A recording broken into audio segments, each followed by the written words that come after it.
ipadako sa inyo sa ating mga representative from Team Kibuloy. Okay, sige. Palakpakan po natin from Team Kibuloy. Yes, palakpakan po natin si Sir Bobby!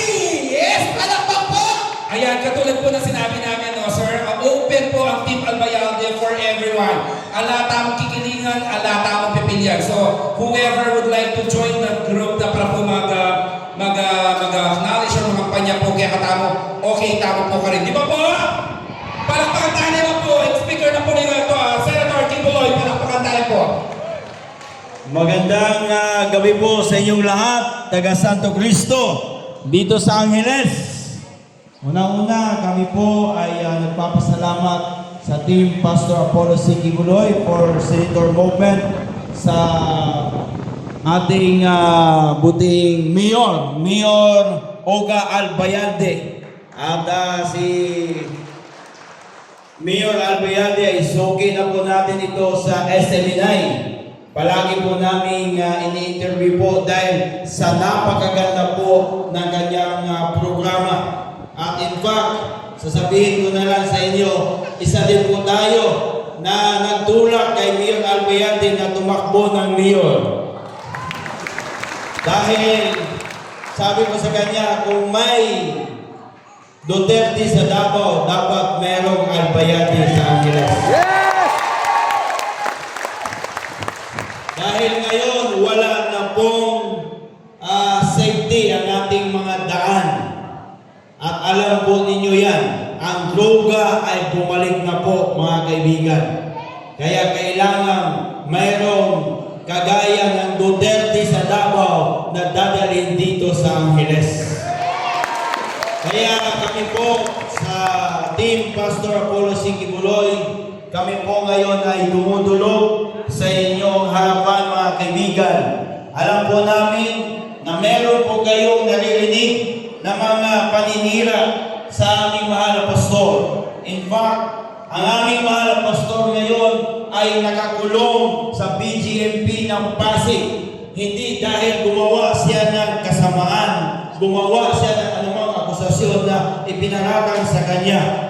Siya ay ikinulong dahil sa isang political persecution, dahil kaibigan siyang matalik ng ating former President Rodrigo Roa Duterte. Kaya kailangan baguhin natin ang sistema ng ating bayan, mga kaibigan.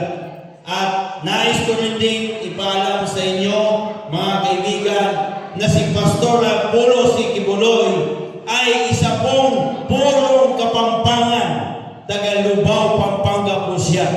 Kaya kung siya po ay yung iboto, siya ang isang Kapampangan na senador na magbabago ng ating bansa, mga kaibigan. Isa po sa programa at advokasya ng ating buting pastor ay ang zero corruption. At nais niya magkakaroon ng death penalty sa lahat ng mga korap, sa lahat ng mga patunayan na gumamit ng pera sa bayan para sa kanyang sarili. Kaya sabi niya, dapat mabalik ang death penalty sa mga korap. From 100 million, nais ng ating buting pastor na maging 10 million lang ang mga, kung sila ay magkakaroon ng kaso sa korupsyon, hindi dapat 100 million lang, dapat 10 million. Dapat sila ay kakasuhan na isang korap na mga opisyal at haharap sa death penalty. Pangalawa, ang nais ng ating buting pastor, kagaya sa pinaglalaban dati ng ating buting general na ngayon ay mayor, ay ang illegal na droga. Nais ng ating buting pastor na magkakaroon ng proteksyon ang mga law enforcer natin na lumalaban sa illegal na droga. Palakpakan po natin ang ating buting pastor. Pangatlo po, nais ng ating buting pastor magkakaroon ng matiwasay na pamumuhay. Walang iba, mga kaibigan, na magkakaroon ng magaganda o magkakaroon ating mga kababayan patungkol sa kalusugan. Yan po isa sa gustong ipasa ng ating buting pastor na palakasin ang kalusugan, lalong-lalo na sa mga senior citizen na hindi na pahirapan pa pagdating sa hospitalization po, mga kaibigan. At nais ng ating buting pastor kung paano niya pinaganda ang Glory Mountain, ang Prayer Mountain sa Davao City, isang bundok.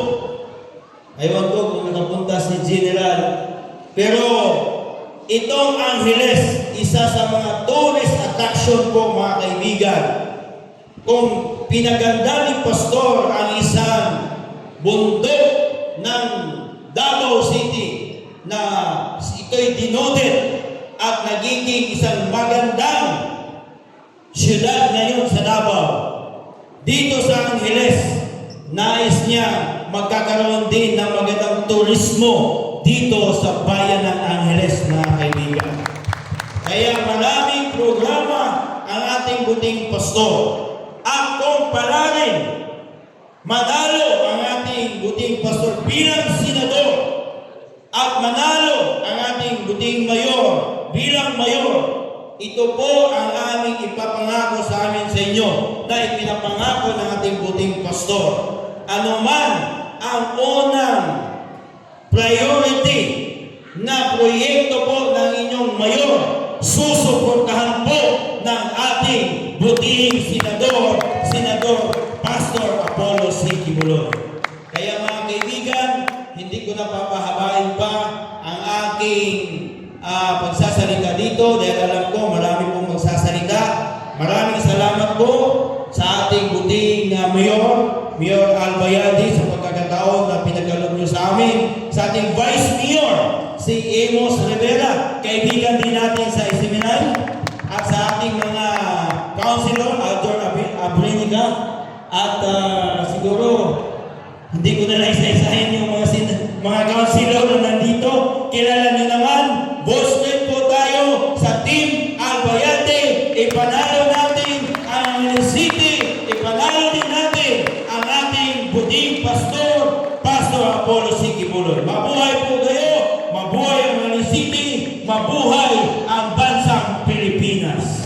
Ayan, maraming salamat